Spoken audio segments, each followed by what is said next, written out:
In this video presentation, I shall discuss very short question answer, that is 2 or 3 marks question answer from a poem. The name of the poem is Loving in Truth. It is actually the first sonnet of an anthology.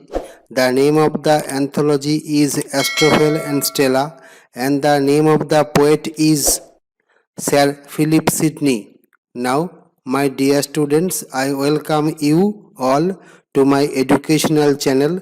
The name of my educational channel is Priyankar Dotto. Here you can find video presentations on English language and literature of school level, college level, as well as of competitive examinations. Now, without wasting any time, let us move to the main focus of this video presentation. As you can see, at first we shall discuss about the poem in general, that is, we shall make an overview of the poem, and from that overview we shall discuss some very short questions, 2 or 3 marks question answer from that section. Okay, so the first question is, what is the source of Sidney's sonnet Loving in Truth? The answer to the question is, the source of Sidney's sonnet Loving in Truth is Astrophil and Stella. It's a collection of 108 sonnets and 11 songs. The sonnets are addressed to Penelope Devarax, whom the poet cannot finally marry. The sonnets of this collection form a sequence. The sonnet Loving in Truth is the first sonnet of this sequence. Let us move to the second question. The second question is, what is Astrophil and Stella? The answer to the question is, Astrophil and Stella is a collection of 108 sonnets and 11 songs written by Sidney. These sonnets form a sequence. They deal with the poet's unfulfilled love for Penelope Devarax, who finally marries Lord Rich. The book makes a notable contribution in the annals of Elizabethan sonnets. Let us move to the next question. The question is, what do Astrophil and Stella signify? The answer to the question is, Astrophil is a bitter star-like plant. In the context of the poem, Astrophil stands for the poet himself. Stella is the Latin for star. In the context of the poem, Stella refers to Penelope Devarax, who is later married to Lord Rich. The physical distance between the literal Astrophil and the literal Stella implies unfulfillment in love. Let us move to the next question. How does the title Astrophil and Stella signify the theme of the sonnet sequence? The answer to the question is, Astrophil is a star-like plant. In the context of the poem, it stands for the poet Philip Sidney. Stella is the Latin for star. In the context of the poem, it stands for Penelope Devarax. The physical distance between the literal Astrophil and the literal Stella implies unfulfillment, which in fact is the theme of Astrophil and Stella. Now, we shall move to the next question, and the question is, what is the theme of Sidney's Loving in Truth? The answer to the question is, Sidney's Loving in Truth is about the poet lover's writing a poem in order to make his beloved understand the sincerity of his love for her. Since the poet lover faces problems in writing the said poem, you must write SAID. The question about the method of poetry writing becomes another thematic concern of the poem under review. Let us move to the next question, and the next question is, what do you know about the structure of Sidney's Loving in Truth? The answer to the question is, the structure of Sidney's Loving in Truth comprises an octave and a sestet. In the octave, the poet lover tries to write a poem to express the sincerity of his love for his beloved. The sestet presents the failure of the poet lover in the said task and the ultimate revelation. The sestet, however, has a concluding couplet. Now, we shall discuss about the short question answer from the octave, that is the first 8 lines of the sonnet. So you can easily guess that the following questions are going to be set from the octave of the poem. And the first question which may be set from the octave is, why did Sidney want to show his love in verse? The answer to the question is, Sidney wanted to show his love in verse because he hoped that his beloved might get pleasure out of his intellectual effort. He also hoped that pleasure might make her read the poem and thus know about his sincere love for her. He hoped further that this knowledge might make her pity him and finally accept him as her lover. The next question is, what pain did the poet speak of in the phrase pleasure of my pain? The answer to the question is, in the phrase pleasure of my pain, the poet spoke of the pain involved in the neoclassical method of poetry writing. Precisely speaking, the said way involved the act of finding out proper words and phrases from the literary works of the earlier writers for conveying a feeling. However, this pain did not yield any result to the poet. We shall move to the next question, and the next question is, what did the poet seek and how? The answer to the question is, the poet sought those words and phrases which would convey his sincere feelings of love for his beloved Penelope de Varax. And there is the next question from question number 3, and the question is about how, about the method. And the answer to the question is, he did so by rereading the pages of the books of the earlier poets. He wanted to make his poem intellectually equipped to please his beloved. His effort did not yield any result.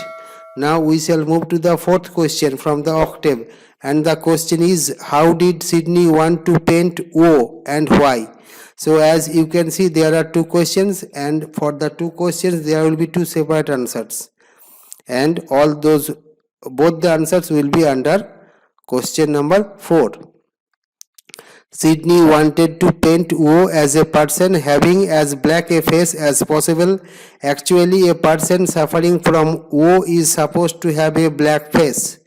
And about the question related to the word why, you must write, he wanted to do so because he believed that his beloved, that is Penelope de Varax, was complex-minded, and so exaggerated feelings would be needed to impress her.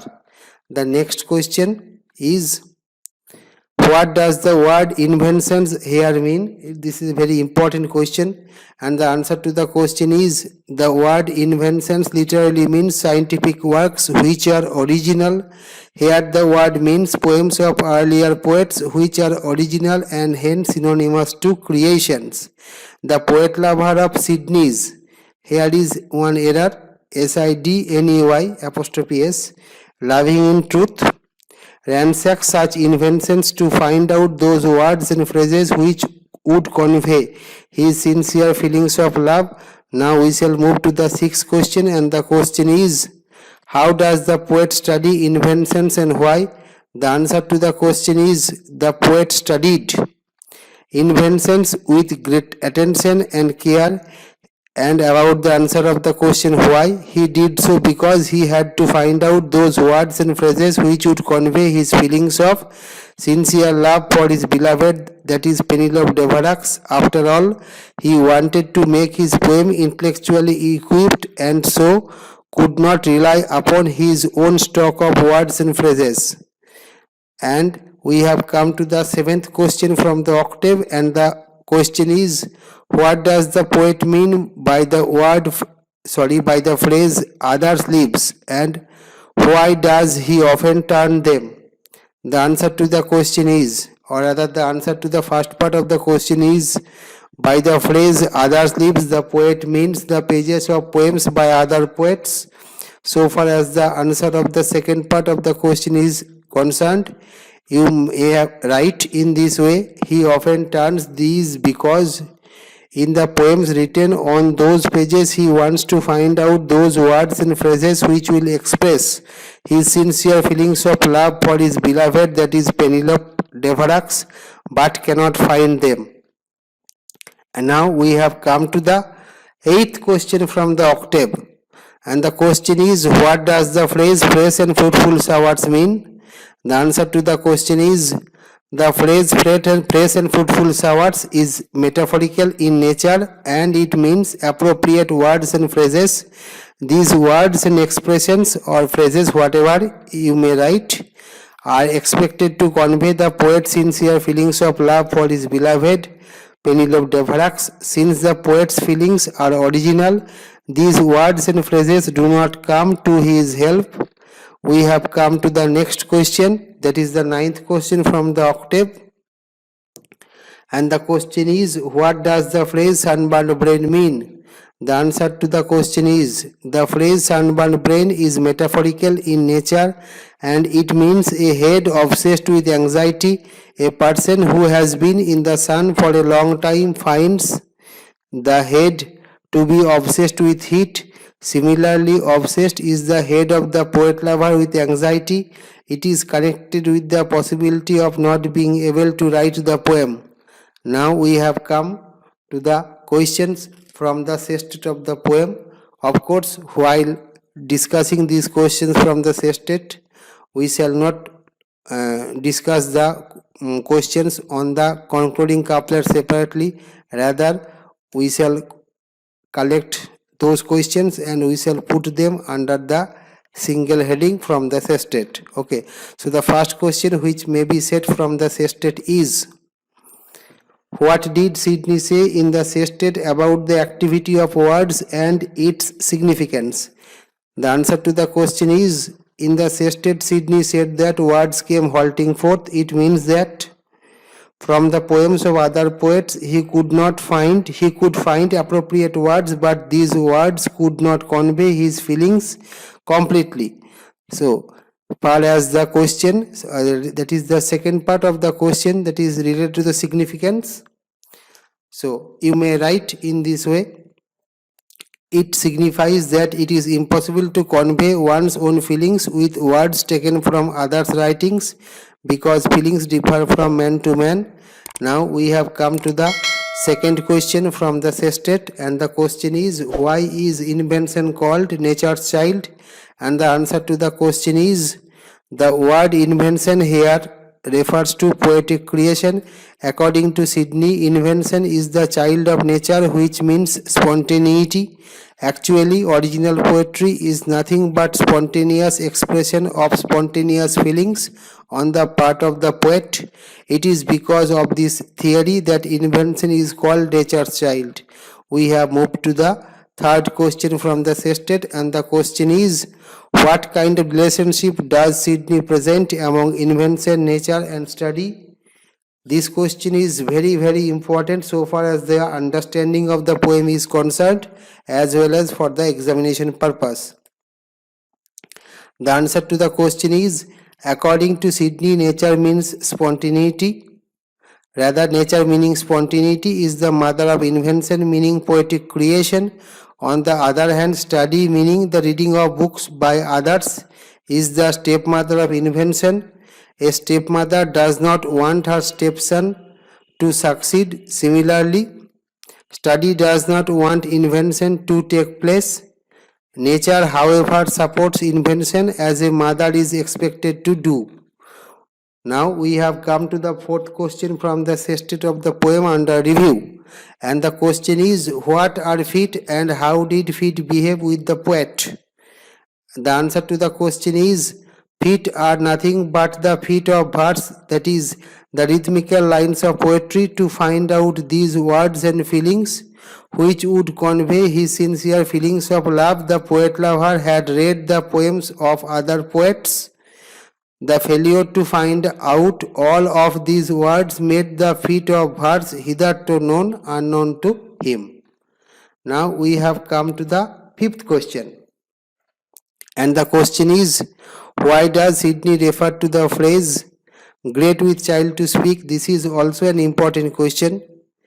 And the answer to the question is the phrase great with child to speak refers to a childing mother. The poet compares his psychological condition to the physical condition of a childing mother. A childing mother bears excruciating pain till she gives birth to the child. Similarly, and after similarly there will be a comma, not a full stop. Sydney bears extreme psychological agony till he can express his feelings in words, and that too through poetry. Now we have come to the sixth question from the sestet, and the question is, what is a truant pen and why does he bite it? Or rather the poet bite it. Okay. So there are the two questions and which have been put under the same question number 6. So far as the first part of the question is concerned, the answer is a truant is a student who runs away from school. A truant pen is a pen that does not lend support to the intended act of the user. Actually, there is no problem with the poet's pen. And also there is the second part of the question, why does he bite it? So far as the answer of the question is concerned, you may write in this way, he bites it out of his despair in finding out those words which will convey his sincere feelings of love for Penelope de Varax. Now we have come to the seventh question, and the question is, who were muses and whom did Sidney call my muse? And the answer to the question is, the muses, according to ancient Greek religion and mythology, were the 9 inspirational goddesses of poetry, music, science, etc. They were Calliope, Clio, Erato, Eutrope, Melpomene, and Polyhymnia. And there is Terpsichore, Thalia, and Urania. And so far as the second part of the question is concerned, the answer is Sidney called Euterpe my muse. Euterpe was the muse of poetry, and at the time of the arrival of the muse, he was engaged in writing a poem. Now we have come to the final question from the sestet as well as final question from the poem itself. And the question is, what was the message of the muse to Sidney? The answer to the question is, the message of the muse to Sidney was to look in his heart and write. It was evident that the muse told him to express his sincere feelings of love without being worried about the intellectual level of the words which would convey it. Thus the method Sidney was hitherto following was erroneous. Now before concluding this video presentation, I request you to share this video presentation to your friends so that they can also be benefited. I also request you to put forward your comment in the comment section of this video presentation. You may also put forward your own demand that you want a video presentation on a particular topic. You may mention it in the comment section of this video presentation. And before concluding this video presentation, I also request you to subscribe my channel. The name of my channel is Priyankar Dotto, and to click the bell icon, and so that you will get notification whenever a new video is uploaded here. And before concluding everything, I thank you all sincerely.